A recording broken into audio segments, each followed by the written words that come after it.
तो इस पैसे से क्या होगा? इससे देश में और ज्यादा निवेश आएगा और ज्यादा आधुनिक इंफ्रास्ट्रक्चर का विस्तार होगा। साथ साथ लोहा बेचने वाला, लोहा बाजार में काम करने वाला, सीमेंट बेचने वाला, सीमेंट बाजार में काम करने वाला, इस प्रकार के निर्माण कार्यों से जिनकी स्किल है उस नौजवान, यानी कितनी बड़ी इकोनॉमी की एक दूसरे को इफेक्ट पॉजिटिव खड़ी होती है। और नौकरियों के लिए तो अनेक दरवाजे खुल जाते हैं। साथियों, इसके कारण देश के लिए पूंजी तैयार होगी, सामान्य मानवी का जीवन आसान भी होगा और बेहतर भी होगा। ये सब कैसे होगा, ये समझने के लिए आप अपनी सरकार के 7 साल के काम को समझिए। 2014 में देश में 90,000 किलोमीटर नेशनल हाईवे थे। ये 90,000 किलोमीटर हाईवे पिछले 70 साल में बने थे, जबकि हमने पिछले 7 सालों में ही 50,000 किलोमीटर नेशनल हाईवे बनाए हैं। पीएम गति शक्ति मास्टर प्लान के तहत देश में हजारों किलोमीटर के नए हाईवे और बनाएंगे। इससे न केवल शहरों से लेकर गांवों और कस्बों तक बेहतर कनेक्टिविटी होगी, बल्कि इससे देश के हर कोने में इंडस्ट्री भी पहुंचेगी। इससे हर सेक्टर में लाखों नए रोजगार भी पैदा होंगे। और हम जानते हैं, एक जमाना था जहां नदी जाती थी, जहां पानी होता था, उसके नजदीक में गांव बसते थे। फिर समय बदलता गया और अब जहां हाईवेज है, इंफ्रास्ट्रक्चर है, इंटरनेट है, वहां लोग बसते हैं। इस बदलते हुए युग को हमें समझना होगा और इससे ये जो रचना हो रही है वो लॉजिस्टिक सपोर्ट के लिए बहुत बड़ी ताकत हो जाती है। आज अगर हमारे देश में कोई उत्पाद विदेश भेजनी है, मानो फल सब्जी हमारा किसान भेजना चाहता है, लेकिन अगर 6 दिन तक वो ट्रैवलिंग करता रहेगा तो कौन खरीदेगा? ये रोड रास्ते अच्छे बनेंगे तो किसान की पैदावार भी बहुत ही कम समय में अपने गंतव्य स्थान पर पहुंचाएगी और उसके कारण उसको जो आर्थिक नुकसान होता है वो भी बच जाएगा। इतना ही नहीं, इन सब कारणों के गति शक्ति के प्रोजेक्ट के कारण रियल एस्टेट सेक्टर में भी बहुत बड़ी गति मिलने वाला है। इसी तरह देश में 4 जगह पर मल्टी मॉडल लॉजिस्टिक पार्क भी बनाए जाएंगे। मल्टी मॉडल लॉजिस्टिक फैसिलिटीज के लिए 100 पीएम गति शक्ति कार्गो टर्मिनल भी विकसित किए जाएंगे। 100 पीएम गति शक्ति कार्गो, सोचिए आप। इससे उद्योगों और व्यापारों के लिए भी किसी भी चीज के लाने जाने में लगने में वाला समय कम होगा और भारत से निर्यात बढ़ाने में मदद मिलेगी। और जब निर्यात बढ़ता है तो उत्पादन और आमदनी बढ़ती है, रोजगार के अवसर बढ़ते हैं। साथियों, एक ऐसा बजट है जो देश में शहरीकरण से जुड़ी चुनौतियों को भी सीधे एड्रेस करता है। ये हमारे शहर ही जहां नियो मिडिल क्लासेस और मिडिल क्लास की बड़ी संख्या में रहता है और देश के विकास में महत्वपूर्ण योगदान देता है। बिजनेस हो, स्पोर्ट्स हो, म्यूजिक हो, स्टार्टअप्स हो, कोई भी क्षेत्र लीजिए, टियर 2 और टियर 3 शहरों का टैलेंट आज निखर कर सामने आ रहा है। बाबा साहब आंबेडकर भी शहरीकरण के, शहरों में इंफ्रास्ट्रक्चर पर फोकस के बहुत बड़े पक्षधर थे। बीते 7 सालों में देश के शहरों को आधुनिक बनाने पर जो जोर हमने दिया है, उसको इस बजट में नया आयाम दिया गया है। इसमें टाउन प्लानिंग, और जिसकी बहुत बड़ी सराहना हो रही है इन दिनों, टाउन प्लानिंग को री इमेजिन किया गया है और पुराने पड़े अर्बन बायलॉज में सुधार करने के लिए राज्यों को प्रोत्साहित किया जा रहा है। शहरों के प्रदूषण के प्रति भी सरकार की संवेदनशीलता बजट में रिफ्लेक्ट होती है। इसके लिए शहरों में स्वच्छ और सुविधाजनक मास ट्रांजिट सिस्टम को सपोर्ट करने पर बल दिया गया है। Clean tech, special mobility zones और बैटरी स्वैपिंग पॉलिसी भी ग्रीन ट्रांसपोर्ट को गति देगा। नेक्स्ट जनरेशन अर्बन प्लानर्स के लिए, उसके निर्माण के लिए बजट में विशेष प्रावधान किया गया है। बेहतर घर, बेहतर रोड, बेहतर मास ट्रांसपोर्टेशन सिस्टम, बेहतर स्कूल शहरों में ईज ऑफ लिविंग को बढ़ाएगा। साथियों, ये बजट न सिर्फ ग्रीन ग्रोथ सुनिश्चित करेगा, बल्कि ये ग्रीन जॉब को भी जनरेट करेगा और एक बहुत बड़ा विशाल क्षेत्र ग्रीन जॉब्स के लिए इंतजार कर रहा है। इसलिए इस बजट को भी कई लोगों ने ग्रीन बजट कहा है। देश में ग्रीन इंफ्रास्ट्रक्चर को फंड करने के लिए सॉवरेन ग्रीन बॉन्ड जारी किए जाएंगे। इसी प्रकार हाई एफिशिएंसी मॉड्यूल्स देश में ही तैयार करने के लिए पीएलआई स्कीम में 20,000 करोड़ रुपए की अतिरिक्त फंडिंग की घोषणा की गई है। थर्मल पावर प्लांट्स में बायोमास पैलेट्स का प्रयोग कार्बन डाइऑक्साइड एमिशन को तो कम करेगा ही, लेकिन इसमें हमारे किसान को, हमारे पशुपालक को अतिरिक्त आय भी होगी और इससे पराली जलाने की घटनाओं में भी कमी आएगी। साथियों, देश के नागरिकों पर भरोसा हमारी सरकार की बहुत बड़ी खूबी है। ये भरोसा हमारी नीतियों में भी साफ दिखता है और बजट में भी साफ दिख रहा है। अब अगर किसी को इनकम टैक्स रिटर्न भरने में कोई गलती हो जाती है, कोई कंप्यूटर एरर हो जाता है, प्रिंटिंग एरर हो जाता है, तो वो 2 साल के भीतर भी सरकार में जाकर के कह सकता है कि मेरी ये गलती हो गई थी, मैं इसको ठीक करना चाहता हूं, तो बिना लाग लपेट के वो ठीक हो जाएगी। इसी तरह पहले अगर आपको अपनी कंपनी बंद करनी होती थी, हमारे देश में कंपनी बंद करने में भी मेहनत होती है, 2-2, 4-4 साल लग जाते थे।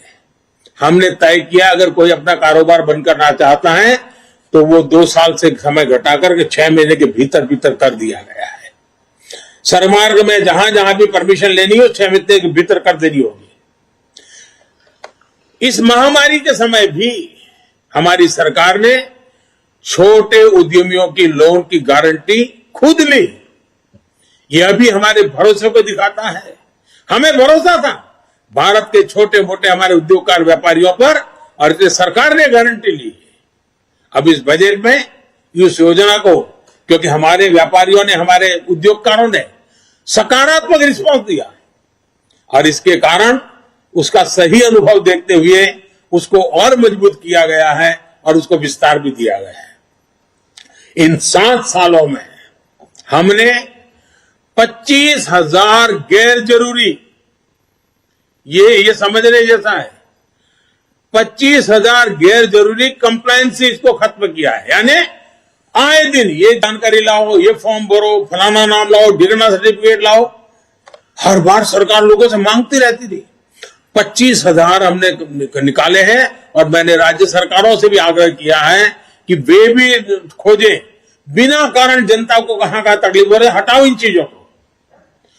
इतना ही नहीं, भारत की संसद में करीब 1500 गैर जरूरी और पुराने कानूनों को भी खत्म कर दिया गया है।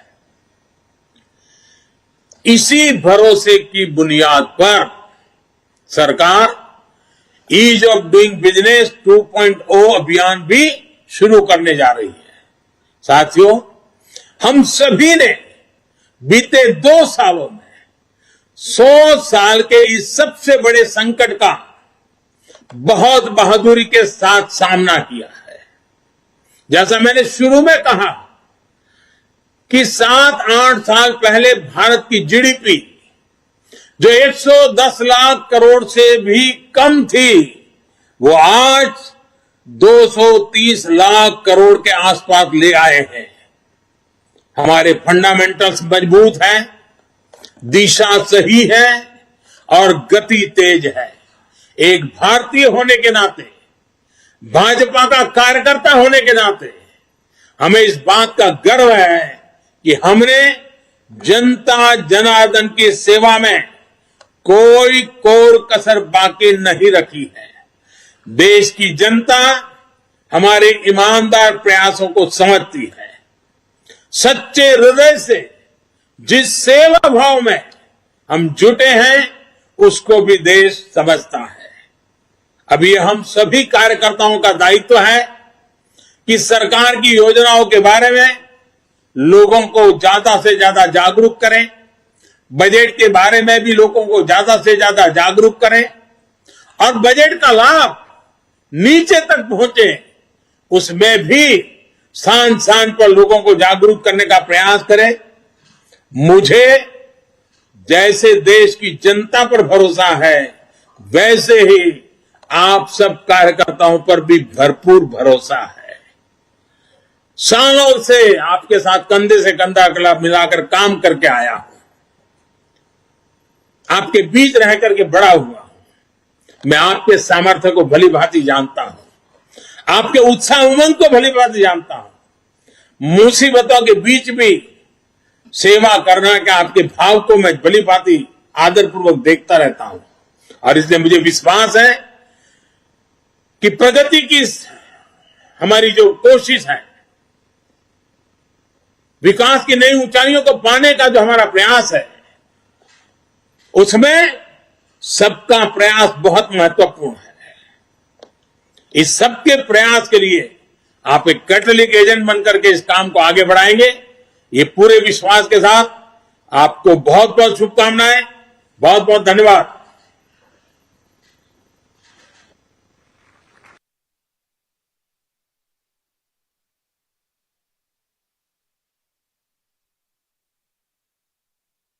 অসমতো 40খন সাংগঠনিক জিলা 8খন মৰ্চা আৰু ৰাজ্যিক কাৰ্যালয়ত এই কাৰ্যসূচীত অংশ লৈছে বিজেপি অসম প্ৰদেশৰ কৰ্মকৰ্তাসকলে। হেংৰাবাৰীস্থিত বিজেপি কাৰ্যালয়ত মুখ্যমন্ত্ৰী ডক্টৰ হিমন্ত বিশ্ব শৰ্মা, সভাপতি ভৱেশ কলিতাই অংশ লৈছিল এই কাৰ্যসূচীত। এয়া আছিল পোনপটীয়া সম্প্ৰচাৰ।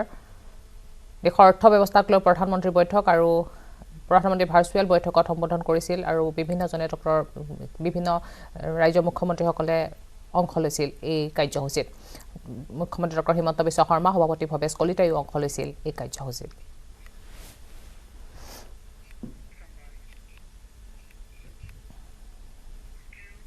কঠোৰ পৰিশ্ৰম আৰু সংকল্পৰ প্ৰায় যিকোনো সম্ভৱ কৰিব পাৰে। নিউজ 18 উদ্যোগত বাইজুছ য়াং জিনিয়াছৰ ছিজন 2ত আমি এনে বহুত শিশুক লগ পাইছিলোঁ, যিসকলে তেওঁলোকৰ বয়সত প্ৰায় অসম্ভৱ যেন লগা সংকল্প সম্ভৱ কৰি তুলিছিল।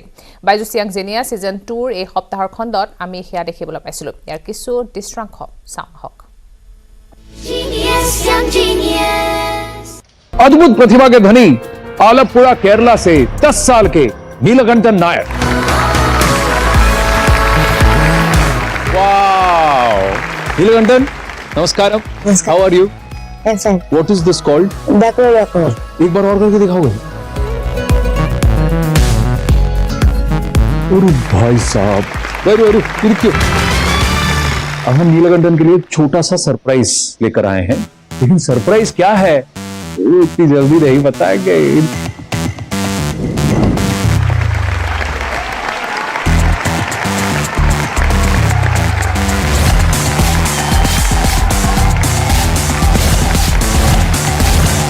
रेडी नीलकंठन? रेडी। वेगंडो दारा।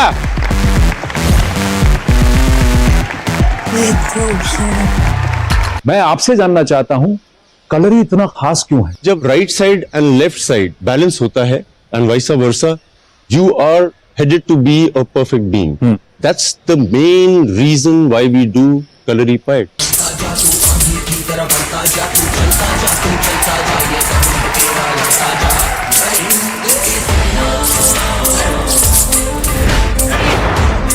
हमारी अगली जीनियस सिर्फ 9 साल की हैं और उन्होंने अपनी एक आर्मी बना ली है और इनके हथियार है पेड़। पौधे, मिट्टी, पानी और सूरज की रोशनी, इन्होंने प्रण लिया है कि 1 लाख पौधे लगाएंगी, जिसमें से कई हजार पौधे ये ऑलरेडी लगा भी चुकी हैं। आइए बैठिए। आपको क्या लगता है हर आदमी को कितने पौधे लगाने चाहिए ऑन एन एवरेज? इस पूरे इंडिया की जो जनता है वो हर इंसान केवल 15 मिनट बाहर निकल के एक पौधा लगा ले वाह। तो हम 17% ग्रीन कर सकते हैं अर्थ को।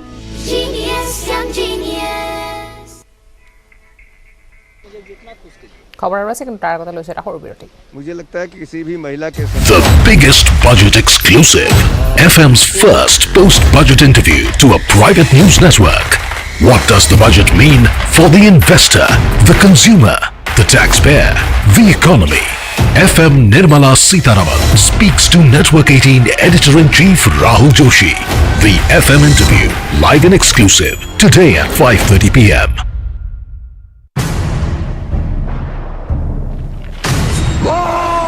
বিশ্বই জানে